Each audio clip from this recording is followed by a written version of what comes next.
hello students কি খবৰ তোমালোকৰ কেনেকা চলি আছে গৰম বন্ধ পুৰা ফাটাফাটি চলি আছে ন স্কুলো যাব নালাগে ক্লাসো কৰিব নালাগে পঢ়িব নালাগে হয় নে নহয় কিন্তু বাবা এনেকা কৰিলে নহব তোমালোকৰ হাফ ইয়াৰলি আহিবই গৰম বন্ধ শেষ একটা সপ্তাহ যাব তাৰ পিছতে আহি যাব হাফ ইয়াৰলি তো তাৰ কাৰণে এইটো গৰম বন্ধ তোমালোকে সদ ব্যৱহাৰ কৰা এইটো গৰম বন্ধত তোমালোকে হাফ ইয়াৰলি গোটেইখিনি সিলেবাস কমপ্লিট কৰিবলৈ চেষ্টা কৰা আৰু তাৰ কাৰণে আমিও তোমালোকক সহায় কৰিম তো তোমালোকে জানিব লাগিব যে সিলেবাসত কি আছে বহুত ষ্টুডেন্টে মোক খুদি আছিলে যে স্যার সিলেবাস কি কাৰণ বহুত কিতাপ খলনি হৈছে আগৰ নিচিনা নাই খলনি হোৱা কিতাপবিলাকৰ সিলেবাসও খলনি হৈছে তো সেইটো কাৰণে তোমালোকৰ এই অসুবিধাটো আঁতৰ কৰিবৰ কাৰণে মই আজি তোমালোকৰ এই ভিডিঅ'টো লৈ আহিছোঁ তো শেষলৈকে ভিডিঅ'টো চাবা তোমালোকৰ কমপ্লিট সিলেবাসৰ যিখিনি ডাউট আছে সব ক্লিয়াৰ হৈ যাব হয় তো আমি অসমীয়াৰ পৰা আৰম্ভ কৰোঁ ন অসমীয়াত কি আছে তো তোমালোকে চোৱা অসমীয়াত গদ্যাংশৰ পৰা দুটা আছে এটা হ'ল উদ্যোগী হৈ অহা ভাৰতীয় সংস্কৃতি তাৰ পিছত ইন্টাৰনেটৰ তিতামিতা আৰু অনুৰিমা খিন্না এই চাৰিটা আছে তোমালোকৰ গদ্যাংশৰ অসমীয়া পদ্যাংশৰ মাজত আছে তিনিটা বৰগীত জিকিৰ প্ৰশস্তি হয় তো তাৰে তোমালোকৰ চাৰিটা বা পাঁচটা মান ইউনিট টেষ্টত গুচি গৈছে আৰু দুই তিনিটাহে কমপ্লিট কৰিবলগীয়া আছে লগতে তোমালোকৰ ব্যাকৰণত আছে কি ক্ষমা আছে সন্ধি আছে বাক্য পৰিৱৰ্তন আছে নত্যবিধি সত্যবিধি জতুৱা ঠাঁচ বিপৰীত শব্দ এটা শব্দত প্ৰকাশ কৰা প্ৰত্যয় তো তোমালোকৰ তাৰে নত্যবিধি সত্যবিধি বাক্য পৰিৱৰ্তন এইবিলাকৰ বাহিৰে বাকিখিনি তোমালোকৰ ইউনিট টেষ্টত কভাৰ হৈ গ'ল তো আৰু এটা তোমালোকৰ পাৰ্ট আছে সেইটো চাওচোন কি আছে সেইটোত আছে তোমালোকৰ ভাৱ সম্প্ৰসাৰণ নহলে প্ৰতিবেদন আৰু আবেদন তিনিটাৰ মাজত যিকোনো এটা তোমালোকে তিনিটাই থাকিব অপচন ওয়াইজ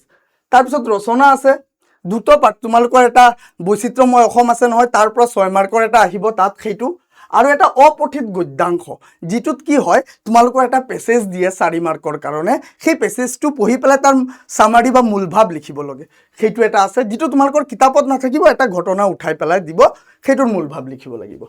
তাৰ পিছত আৰু এখন কিতাপ আছে যিখনৰ পৰা তোমালোকৰ প্ৰাচীন ভাৰতীয় শিক্ষা আহিব আৰু ধৰজাৰু ধৰবাই সেই দুটা আহিব ব্যাকৰণত তোমালোকৰ আছে ইয়াত উপসৰ্গ অনুসৰ্গ সমাৰ্থক শব্দ এইখিনি আৰু ছন্দ তোমালোকৰ ফাইনেলত আহিব প্ৰি ফাইনেলৰ ক্ষেত্ৰত আহিব তোমালোকৰ এইটো হাফ ইয়াৰলিৰ কাৰণে ছন্দ চাব নালাগে এইখিনি আছিল অসমীয়াৰ তো আমি নেক্সট চাও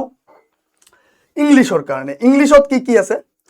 ইংলিছত আছে তোমালোকৰ আন্ডাৰলাইন কৰা কেইটা হাফ ইয়াৰলিত আনসিন পেছেজেছ আছে তাৰ পিছত আছে ট্ৰান্সলেচন তাৰ পিছত আছে story writing letter writing report এইখিনি নাহিব এইখিনি হাফ ইয়াৰলিত নাই গ্ৰামাৰ সেকশনত আছে ডিটাৰমিনাৰ টেন্স তাৰ পিছত ভোকেবুলাৰি আছে এইখিনি আৰু এতিয়া পোজ আৰু পোয়েট্ৰি চাও পোজত কি আছে a letter to god Nelson Mandela আছে আৰু ক্ৰোগ আছে এই তিনটা আছে তোমালোকৰ যাৰে দুটা অলৰেডি তোমালোকে ইউনিট টেষ্টত দি দিলা এ লেটাৰ টু গড আৰু নেলসন মেণ্ডেলা এটা থাকিব তাৰ পৰা আৰু পোয়েট্ৰিৰ মাজত আছে এ টাইগাৰ ইন দা জু আৰু আমান্ডা মেক্সিমাম স্কুলত বেলেগ বেলেগ ডিস্ট্ৰিক্টত এ টাইগাৰ ইন দা জু সেইটো ইউনিট টেষ্টত গুচি গ'ল আৰু কিছুমানৰ আমান্ডাও চাগে গুচি গৈছে তো থাকিব কি চাবলগীয়া এটাই চেপ্টাৰ তোমালোকৰ থাকিব লগতে আৰু দুটা তোমালোকৰ এটা সাপ্লিমেন্টাৰী আছে নহয় তাৰ পৰা দুটা চাব লাগিব দা মিডনাইট ভিজিটৰ আৰু ইকুৱেশ্যন অফ ট্ৰাষ্ট এই দুটা আৰু এই তোমালোকৰ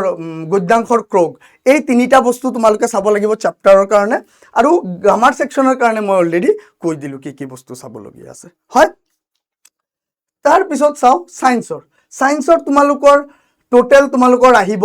6টা 7টা 8টা চেপ্টাৰ আছে তো ফাৰ্স্ট চেপ্টাৰ আছে তাৰ পিছত 5 নম্বৰ আছে 6 নম্বৰ চেপ্টাৰ 7 নম্বৰ 9 10 11 আৰু 14 হৈছে তো তোমালোকৰ মেক্সিমাম স্কুল 4টা 5টা হৈ গৈছে ইউনিট টেষ্টত তো কেইটামানহে থাকিব তোমালোকে সেইখিনি বস্তু চাবা ভালকে নেক্সট মেথছৰ খলনি হৈছে তোমালোকৰ আগৰ কোৰ্স থাকা নাই তো মেথছৰ মাজত আছে তোমালোকৰ 7টা ৰিভিজন ইউনিট টেষ্টত গ'ল ৰিয়েল নাম্বাৰ কমপ্লিট চেপ্টাৰ পুৰা হোল চেপ্টাৰটো আছে পলিনোমিয়েল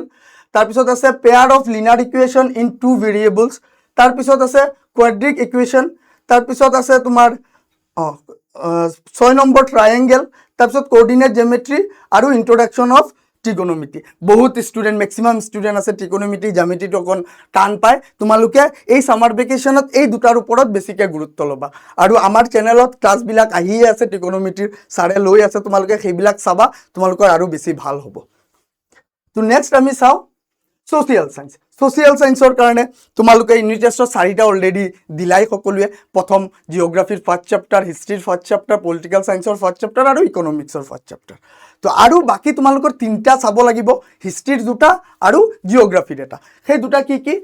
হিষ্ট্ৰীৰ হ'ল ৰাইজ অফ গান্ধী আৰু মুৱামৰীয়া বিদ্ৰোহ সেইটো আৰু তোমালোকৰ জিঅ'গ্ৰাফিৰ মাজত থাকিব এনভাইৰনমেণ্ট প্ৰব্লেম হৈছে তো তোমালোকৰ এই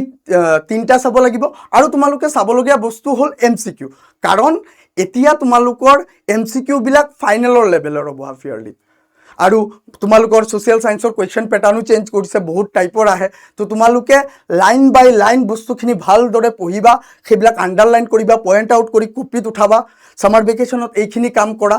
বহুত ষ্টুডেণ্টে কয় নোটছ কেনেকৈ বনায় সেইটোৰ কাৰণেও বাৰু নোটছ বনোৱাৰ কাৰণেও এটা লাগিলে ভিডিঅ' এটা তোমালোকৰ কাৰণে লৈ আহিম যে নোটছ কেনেকৈ বনাব লাগে যে ছাৰ ইমান দীঘলীয়া চেপ্টাৰ হয় পঢ়িম কেনেকৈ প্ৰত্যেকটা বস্তু পঢ়া সম্ভৱ নহয় কোনকেইটা বস্তু বেছিকৈ প্ৰয়োজন হয় তো তোমালোকে বহুতে তোমালোকে হাইলাইন কৰা তোমালোকে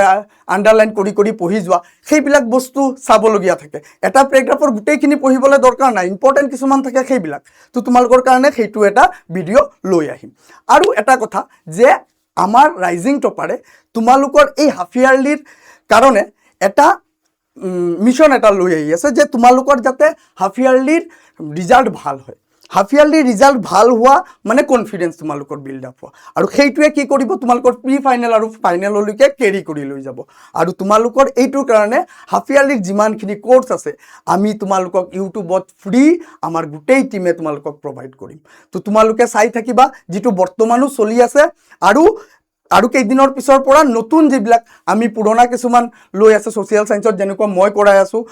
ফাইনেন্সিয়েল লিটাৰেচি যিটো তোমালোকৰ ইউনিট টেষ্টত গুচি গ'ল অহা ক্লাছৰ পৰা আমি হাফ ইয়াৰলিৰ কোৰ্চবিলাক ষ্টাৰ্ট কৰিম সকলো ছাৰ মেডাম সকলোৱে ষ্টাৰ্ট কৰিব তো আশা কৰোঁ তোমালোকৰ এই ভিডিঅ'ৰ পৰা তোমালোকৰ যিবিলাক ডাউট আছে সেইবিলাক ক্লিয়াৰ হ'ল তো যদি ক্লিয়াৰ হৈছে ভাল লাগিছে তেতিয়াহ'লে তোমালোকে ভিডিঅ'টো লাইক কৰি দিবা আৰু যদি কিবা তোমালোকৰ অসুবিধা থাকে তেতিয়াহ'লে তোমালোকে এই কমেণ্টত জনাবা আমি সেই অসুবিধাসমূহ তোমাৰ ফুলফিল কৰিবৰ কাৰণে যত্ন কৰিম ঠিক আছে বাই বাই